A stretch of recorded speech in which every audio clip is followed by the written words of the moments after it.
Welcome back to Jive. Whether you're with us at one of our Jive locations or you're watching online, I'm super glad you're here. We're starting a series called The Life of Job, where we're going to examine the life of an Old Testament character named Job.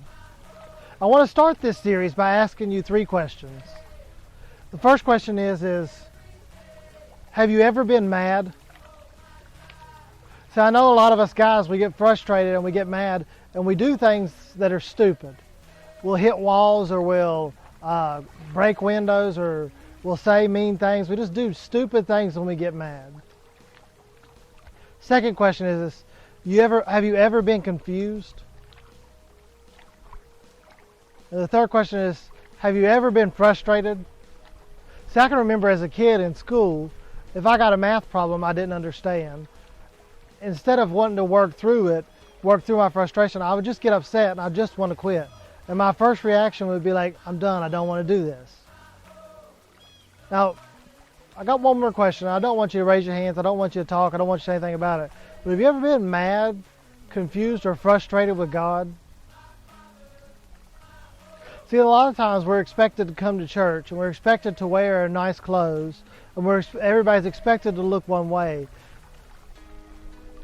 But in all reality, people go all the time and they're confused, frustrated, and mad at God. But that's something that they can't talk about. That's something that they can't do. But that's not what we want at Jive. We want you to be real and honest. And if that's really what you feel, we want you to be real and honest about it. Because I know that some of you are so mad, confused, or frustrated at God that you're just like me as a kid and that you just want to give up. And you just want to say, I quit, God, I don't want to do this no more. Now, if you don't hear anything else the rest of the time, I want you to hear this. This is the main point for the whole entire series is, don't give up on the God that's never given up on you. Let me repeat that. Don't give up on the God that's never given up on you. No other, you're everything. Oh, you're everything. Oh my God, my Father, my hope. No other, you're everything. Oh, you're everything.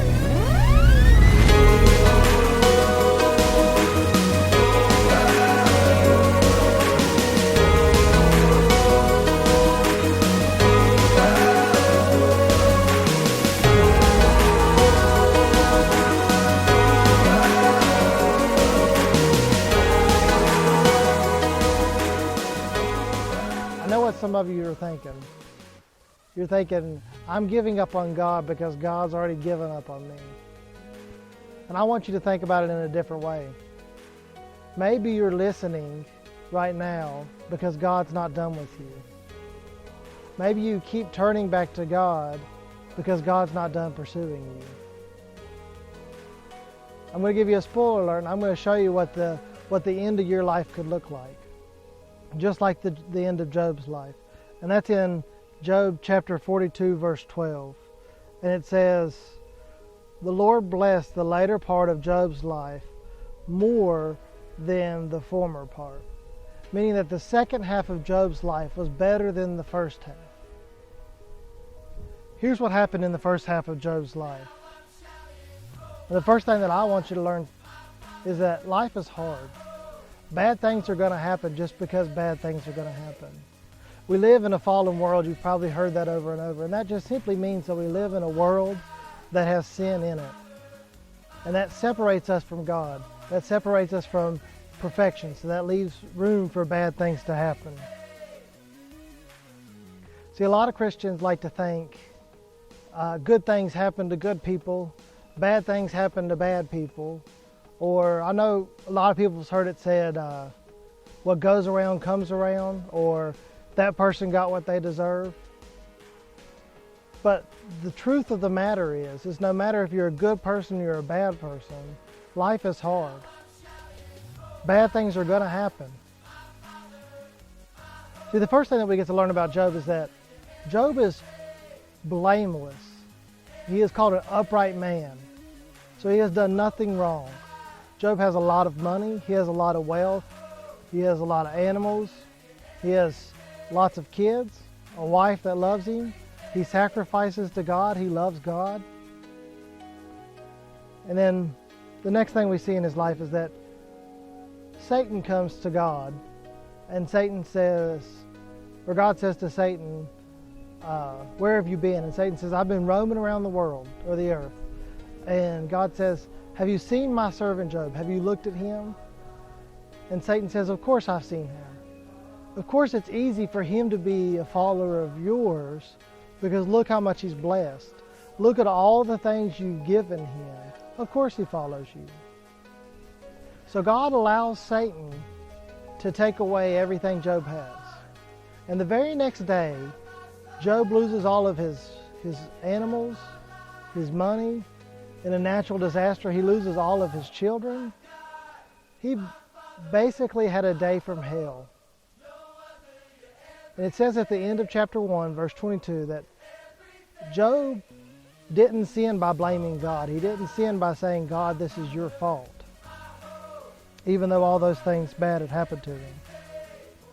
We see it in the story next is that Satan comes back to God. Now, we don't know how long of a period this is. It could be a day, it could be a few days, it could be a few months. But Satan comes back to God, and God says, have you seen my servant Job? And Satan says, of course I've seen him. Of course he follows you, because he still has his health. He's still a healthy man. Now, one thing we get to learn here about Satan and God is that we, as children and maybe now, we picture God and Satan in this epic battle where they're fighting each other for who's ever going to be ruler, whoever's going to be king. But that's not the truth. Because see, Satan came to God, and God said, you can take away his health. But Satan was only allowed to do what God let happen. See, God had to give Satan permission to do that. So there is not an epic battle. God's in control, and Satan has to listen to him. But the second time that Satan is allowed to take his health, Job basically goes to the doctor, and the doctor says, dude, you're bad off. He's got bulls all over him. He is unhealthy as all get out. And Job has these friends that come to him, 3 friends that come to him, and they see him in this bad state, and they're not able to speak. Have you ever seen something so horrifically bad that you're not able to speak? I seen on Facebook this week a picture of a gentleman's fingers that he cut off his fingers. And I'm like, oh my goodness, what happened? And I was like, I was sitting back and I was shocked. But Job's friends were so shocked that they didn't even speak for 7 days. They didn't know what to say. And Job's wife comes to him and says, Job, why don't you go ahead and curse God and die? Why don't you go ahead and say all of this is God's fault and be done with life? I know a lot of the times we blame Miss Job for doing that, and we say, well, why did she do that? But what we don't realize is that that was also her wealth, her animals, her children that she lost. So she was confused and frustrated as well, and she was going to give up, but Job wasn't. Now, most sermons that we would ever hear preached about Job is they would get up and they would say this story, and they'd tell you the story of Job, and then they say, that's what real pain is. That's what real hurt is. Your pain's not real. Go on and get over it, because your pain's not as bad as Job's. But I can't say that, because I know for a fact that some of us at Jive are suffering with pain, real pain that really hurts. We have emotional pain, whether that's something we've done to ourselves or someone has done to us in our past, but emotional pain that we can't get over. We have relational pain, being that maybe our boyfriend or our girlfriend or things aren't going exactly right in that relationship, or we can't find a boyfriend or girlfriend, or we don't have as many friends as we think we should. Sometimes we just have relational pain. That could be physical pain or spiritual pain. See, when we look at all those pains, we would like to think, well, good things happen to good people and bad things happen to bad people. The only problem with that is Jesus and the Bible. Because look at Jesus' life. He was absolutely perfect, and some pretty terrible things happened to him. So when Jesus calls us to be Christians, he doesn't say, you might face trials, you might face pain.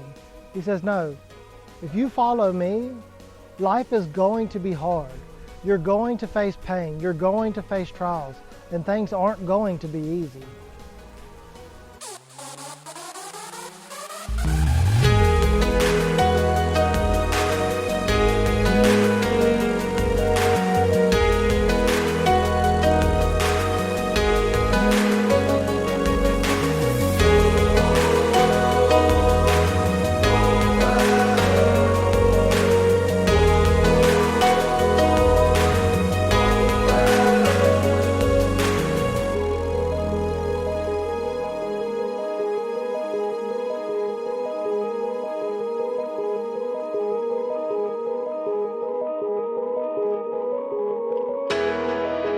See, the first thing we get to see from Job's life is that life is hard.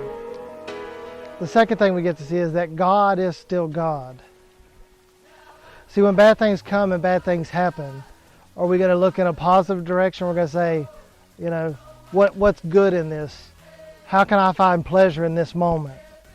Or are we going to be like that person we all know, you know, that person that never has any fun, that nothing ever goes good for, their life is just so terrible? Are we going to be that person, or are we going to be like Job? Because if we're like Job, we might say something like this, which is what he said in verse 19, verse 25. I know that my Redeemer lives, and that in the end he will stand on the earth. And after my skin has been destroyed, yet in my flesh I will see God. I will see him with my own eyes, I and not another. How my heart yearns within me. You see, Job understood is that we don't live for today. We don't live for what's happening right now in our lives. Because if we're followers of Christ, we've got a future and a hope to look forward to. And the third thing that we get to look and we get to see in Job's life is that he didn't give up. And we don't need to give up. See, you're thinking in your mind, well, of course it's easy for him not to give up because we already know that good things are going to happen. But right now he's living in chapters 1 and 2 and he doesn't understand that. So all these bad things are happening, yet he still hasn't turned his back on God. And that's what I know for some of us is that we might be in chapters 1 and 2 and we might be going through some horrific things in our life and bad things might be happening. But I will promise you, if you follow Christ, one day there's going to be a chapter 42. One day there's going to be the second half of so-and-so's life was better than the first half of their life. See, if we follow Christ, we get to live with the hope that when we die, we'll get to see Jesus. When we die, we get to go to heaven. We get to spend eternity with him. And that's what we get to look forward to. And that's why we don't need to give up.